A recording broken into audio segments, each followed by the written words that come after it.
Rieccoci al secondo appuntamento del Sindaco Risponde. Tutti i martedì dalle 19:30 alle 20:25 avremo ospite il Sindaco di Padova, Sergio Giordani, nei nostri studi, che risponde ovviamente a tutte le vostre domande e alle vostre richieste. Vi ricordo i numeri per chiamare in diretta: 049 80 77753, per i messaggi 345 33 41171, per le email il sindaco risponde @gruppotv7.com.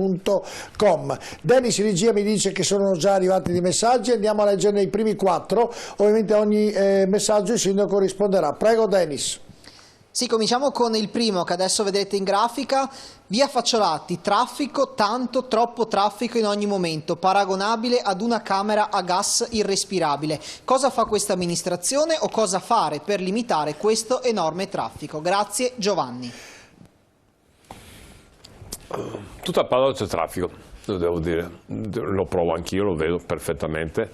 Ci eravamo abituati forse a altri ritmi durante il periodo della pandemia. Ha ripreso molto traffico, ha ripreso l'economia, ha ripreso il lavoro, per cui veramente c'è traffico. Soluzioni: mobilità dolce, vuol dire bicicletta, vuol dire monopattini, vuol dire futuri tram. Una cosa non si risolve rapidamente, assolutamente. È vero che c'è tanto traffico, ma perché eravamo abituati, mi ricordo che sono passati 2 anni veramente infernali. Ci eravamo abituati a un altro ritmo, a un altro modo di vivere. Siamo ritornati nella normalità, come era 2 anni fa, sia sotto l'aspetto economico, per fortuna, sia sotto l'aspetto del traffico. E per quello stiamo incentivando il tram, stiamo incentivando la mobilità elettrica, però le cose non si risolvono rapidamente. Ad esempio, per quanto riguarda la mobilità pubblica, fanno fatica Bus Italia a trovare gli autisti, dei pullman, perché nel frattempo, quando c'è stato il lockdown, c'è stata una serie di categorie di persone che ha dovuto cambiare lavoro. I ristoranti hanno chiuso, piuttosto che altre attività, piuttosto che i piccoli negozi. Di conseguenza sono andati a fare un altro lavoro. E adesso è difficile riportarli all'origine, anche per colpa, sono spesso volentieri, in generale, dei stipendi bassi che abbiamo in Italia. E per cui fanno fatica, uno dice, beh, adesso ho cambiato lavoro, prendo i stessi soldi prima, e mai non lo sabato domenica. Però per risolvere il problema, sindaco, si potrà, anche perché oggi le macchine sono più larghe di una volta. Io ricordo via Facciolati tanti anni fa, passavano non so quante macchine, ora non c'è nemmeno una pista ciclabile. Ora le macchine si sono allargate, ovviamente come volume, le strade si sono impicciolite e quindi sono aumentate le macchine e quindi... Se ognuno fa un piccolo sforzo di usare il mezzo pubblico, perché ognuno dà colpa agli altri, questo è bello. Dice, perché tu sei macchine? Ma sei anche tu che provochi il traffico. Certo, poi se toglie i parcheggi e roba si arrabbiano, è difficile, una soluzione difficile. Dennis, il secondo messaggio. Sì, adesso lo vedrete in grafica ovviamente. Il nuovo Leroy Merlin non rischia di aumentare il traffico in tangenziale? Ma però sì, può essere che aumenti, però devo dire anche un'altra cosa: modificheranno viabilità, per cui vuol dire sarà un modo di ritornare indietro nei propri passi, perché sarà fatto un anello per ritornare indietro. Dopo qualsiasi punto aumenta a scapito purtroppo anche di qualche altro. Può essere che aumenti il traffico, però in quella zona lì c'è una buona indice di traffico, per cui non credo sia un grosso problema. Però mi auguro, spero, adesso vediamo. Vi ricordo anche che poi un punto vendita va nel tempo, per cui da capire un attimo. Anche perché dovrebbero iniziare i lavori fra poco lì, fine anno, dovrebbero iniziare a fine anno, novembre-dicembre, per poi essere, penso si farà 14-15 mesi, insomma. Per il 2023 la primavera 2023 dovrebbe aprire più o meno. Dennis, il terzo messaggio. Adesso vedrete anche questo. Buonasera, chiedo al sindaco se è prevista la chiusura al traffico di via Asconio Pediano, zona Terra Negra. Grazie Luca. Non è previsto, che sappia, non è previsto nessuna chiusura di traffico, però devo dire onestamente non so esattamente dove è la strada, ma non mi risulta che cambi di viabilità a breve. La regia sta bravissima, le ha messo subito la cartina di Padova, vediamo, è un po' troppo distante, vero? Più o meno. Dennis, che zona è di Padova? La zona è quella di Terra Negra. No, ho capito che è la zona di Terra Negra, non mi risulta chiusure di viabilità, modifiche di viabilità, però devo dire che onestamente non so rispondere, però mi informano. Va bene, andiamo con il prossimo. E domani non so dire. Al portello troppo chiasso alla notte. Anche lì. Sì, però quando non c'era traffico c'erano gli spacciatori. Adesso sono i ragazzi, sono ritornati, non sono più spacciatori, è stato un cambio. Non sto dicendo che è meglio uno o meglio l'altro, sto dicendo che almeno una città universitaria, in cui c'è veramente 61.000 persone, sono tante, sono tantissime, più le medie superiori, è un'altra città nella città, per cui veramente bisogna far sì, tramite un po' tutti noi, di educare i ragazzi, comportarsi bene. Però adesso il portello era una zona abbandonata, anche oggi ne avevo parlato in giunta, adesso è diventata una zona ulteriormente frequentata, bella e piacevole, perché è una bellissima zona. È vero, dovevano intervenire nel senso educare le persone e ci impegniamo a fare, ripeto, andremo anche a vedere personalmente per capire qual è il problema. Io so che la sera uno vorrebbe stare tranquillo, però... No, magari la notte più che la sera. Sì, la notte sì, lo so. Hanno ragione, per cui cerchiamo di motivare i ragazzi. Mi sembra che questa sera i primi messaggi sono arrivati, sono dedicati proprio al traffico. Poi c'è la cosa positiva, Sindaco, che la Giunta ha finanziato al 100%, ma fino a massimo 70.000 euro, società sportive padovane che presentano domanda entro il 1° novembre. Questa è già una cosa positiva per chi pratica sport e attività sportive. È molto importante, perché lo sport di base è veramente fondamentale per quanto riguarda la città. Tantissime piccole associazioni, piccole e medie associazioni hanno dato tantissimo alla città, proprio come sotto l'aspetto sociale, sotto l'aspetto inclusione sociale. Fare sport fa bene, per cui abbiamo cercato di dare un piccolo aiuto a ogni associazione sportiva. Sono tante, sono tantissime, perché ognuno di loro pratica sport a livello amatoriale, il giovanile, e senza di loro saremmo veramente in difficoltà. Noi ci diamo molto da fare sotto l'aspetto sportivo. Penso sia giusto aiutare ogni società in maniera quello che possiamo fare. Non riusciamo mai a dare tutto quello che danno loro, però devo dire che merito loro se siamo anche abbiamo avuto i risultati quest'anno nello sport. Senta, la settimana scorsa parlavamo in attesa di messaggi, telefonate, ricordiamo i numeri, io li ricordo tutte le volte perché è la seconda puntata con il sindaco, magari i cittadini non sono abituati. 049 80 777 53 per chiamare, 345 33 41 171 per i messaggi, e poi vedete per l'email durante la settimana il sindaco risponde @gruppoTV7.com. siamo in diretta anche sulla pagina Facebook. La settimana scorsa avevamo fatto un ragionamento, iniziato a parlare dell'Allegri, che una parte dell'Allegri insomma è destinata ai vigili del fuoco. Lì le cose sono andate avanti, proseguiranno, Sindaco? Sì, come ho detto l'altra volta, penso che alla fine dell'anno le vigili del fuoco faranno una parte sono 565.000 metri quadrati. Non c'entra l'aeroporto, dico un'altra volta, non c'entra tutta la parte, non c'entra questa parte qui, non c'entra. Tutta la parte sinistra dell'aeroporto, dove c'è l'aeronautica militare, per cui non è l'Allegri. Quell'area lì è molto grande, questo qui è l'aeroporto. Sì, beh, noi abbiamo immagini di repertori. Sì, ecco, faccio solo per dire, se non c'è confusione. Quest'area qui viene abbandonata a fine anno, per cui è un problema veramente grosso personalmente, ma anche per tutta la città. Vuol dire avere una piccola città abbandonata, per cui vuol dire grossi problemi sotto l'aspetto buco nero, vuol dire sbandati, gente che entrava, per cui era veramente problematico. Con l'aiuto del prefetto veramente in un anno scarso siamo riusciti a far sì che tanto entro la fine dell'anno i vigili del fuoco andranno a costituire non una caserma, che ce l'hanno già, ma una scuola per quanto riguarda la formazione dei vigili del fuoco, e questo è il primo passo. Poi sono tantissimi che chiedono utilizzare gli spazi. Sono spazi molto spesso messi bene, molto bene, per cui basta ristrutturare e mettere a posto. È enorme come città, è una piccola città, per cui sono tantissimi che chiedono dalla finanza, piuttosto che gli stessi vogliono fare scuole di pilotaggio per droni, l'ENAV, sono tantissime che chiedono di utilizzare. Penso che anche vuol dire non consumare territorio, utilizzare immobili esistenti, evitare il degrado, per cui è fondamentale questa parte di Padova che sia in tutti i sistemi utilizzate nel senso buono del termine.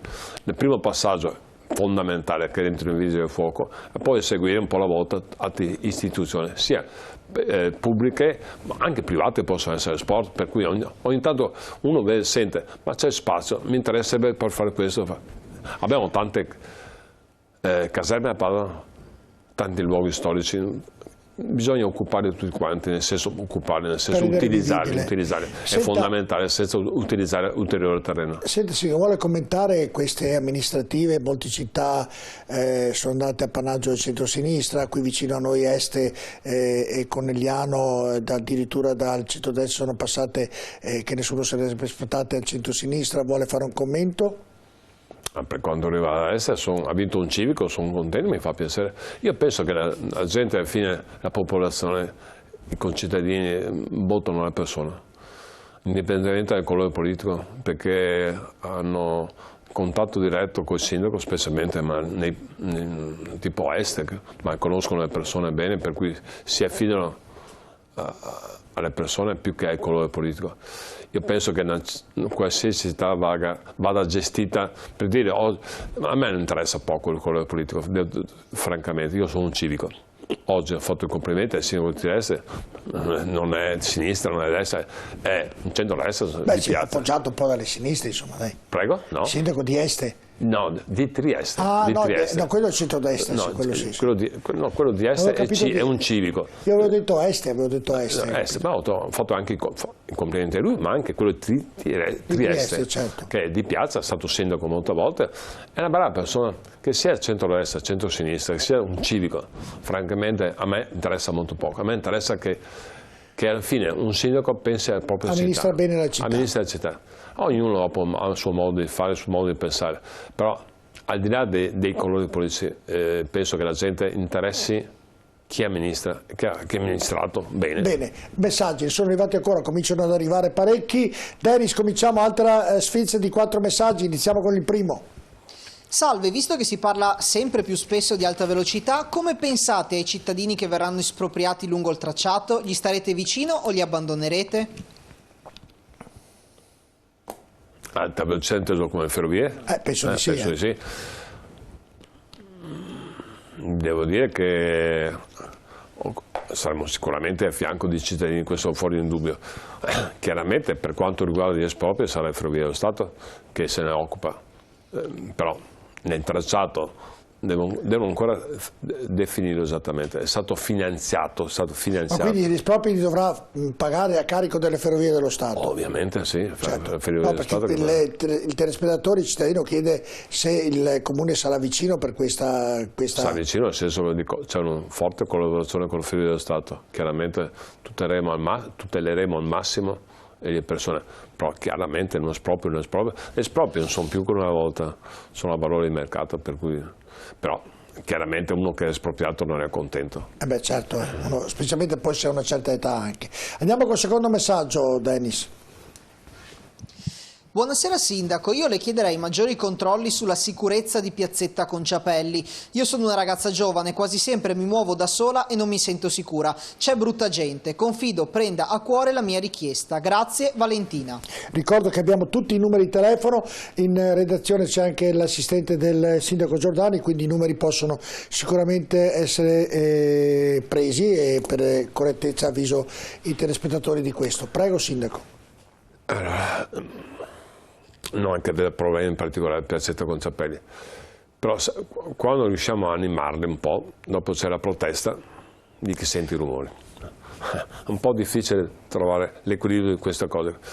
Il terzo potrebbe esserci dei controlli di più durante le ore certamente, notturne. La polizia locale controlla, polizia di Stato, carabinieri, finanza, tutte le istituzioni controllano Padova. Se voi vedete anche la sera quante macchine della polizia, dei carabinieri, della polizia locale passano, veramente, non solo a Padova centro, tutta Padova. Per cui, secondo me la città, devo dire, onestamente è sicura, non vedo grossi problemi, francamente. Dopo, per carità, anche se noi facciamo il paragone con altre città, non voglio farlo, chiaramente a Padova è iper tranquilla. Ogni tanto può capitare qualche piccolo problema, però veramente sono limitati al massimo. Bene, terzo messaggio, Denis. Troppe deiezioni di cani nel centro di Padova, ci scrive un telespettatore o una telespettatrice. Fanno troppa popò i cani nel centro di Padova. Questo non dipende, dipende dall'educazione dei proprietari. Se ognuno va a raccogliere deiezioni di cani, anche questo senza esagerare, però io anch'io un cane, vado fuori la sera, vedo quasi tutte le persone che raccolgono, c'è sempre il maleducato e non è colpa del cane, è colpa dei proprietari del cane. Se lo beccano prendono c'è la multa, se lo prendono. Questo si chiama educazione. Ritorniamo sempre al stesso punto, educazione, rispetto degli altri. Parlo della città che è rispettosa degli altri, che sia chiaro. C'è sempre qualcuno che sbaglia, che butta l'immondizia, non deve farlo, che sporca per terra, che il cane permette di fare certe cose. Mi permette di dire, sono d'accordo che sono persone non solo educate, ce ne sono, però se i problemi in una città fossero questi sarebbero io faccio un esempio solo. Da noi l'istituzione cambiano ogni 2 anni, 3 anni, carabinieri, prefetti, questori, e dicono, voglio portare acqua al mio mulino. Non si rendono conto i cittadini di Padova quanto è tranquilla, quanto è bella, quanto è sicura Padova. Abbiamo una città a misura d'uomo, non è grande, non è piccola. Abbiamo cultura, servizi. Insomma è la 10ª città d'Italia, non la 10ª. Sì, 14ª. Non è tanto purtroppo. piccola. 14ª. Però devo dire, è una città fantastica. La qualità di vita che abbiamo noi è altissima, altissima, mi garantisco. Ma certo. basta girare altre città. C'è una città che per andare a lavorare ci vuole 1 ora e mezza perché c'è un traffico pazzesco. E noi ci lamentiamo del traffico, è vero, provate ad avere qualche necessità, però questo vuol dire che siamo a posto, che possiamo fare meglio. Certamente bisogna fare di più, bisogna pensare a viabilità, bisogna pensare a un trasporto alternativo, bisogna pensare all'ambiente, bisogna pensare a avere rispetto uno degli altri. Se cominciamo ad avere rispetto uno degli altri, viviamo meglio. Quarto messaggio. Buonasera, al cimitero Maggiore ci sono delle zone pericolose per chi passa, si può sistemare e questo lo chiede Renzo. Non mi risulta, però ho parlato oggi con l'assessore di competenza Benciolini. Cioè dipende da dove sono le zone pericolose, cosa vuol dire? All'interno del cimitero? All'interno, all'esterno, Renzo, se magari è più chiaro nella domanda, perché all'esterno di sera è tutto buio, insomma, o all'interno mentre vanno a visitare purtroppo i cari defunti, cioè bisogna vedere. Io ho parlato ieri con l'assessore, per un periodo adesso dedicato, mi hanno garantito che il cimitero, non i cimiteri sono a posto, sono tutti tenuti molto bene. Quasi che c'è qualcuno là, domani verifico. Va bene, casomai se Renzo è più preciso nel sì, porre... non capisco se è l'esterno oppure parla dell'interno. Va bene, è vero, quello è da capire se è all'esterno o all'interno, perché se è durante appunto la visita ai cari defunti o se è all'esterno durante la sera, insomma, se magari è più chiaro nel porre la domanda. L'assessore Benzolini sta impegnandosi veramente moltissimo sui cimiteri, molto, nel senso tenere in ordine, puliti, Iaini ha fatto un grandissimo lavoro. Sì, allora andiamo in pubblicità ricordando i numeri per chiamare 049 80 777, nessuna telefonata finora questa sera, 53, i messaggi 345 33 41171, vuol dire che va tutto bene, questa è una bella cosa, le email sindaco risponde @gruppo tv7.com, tra poco.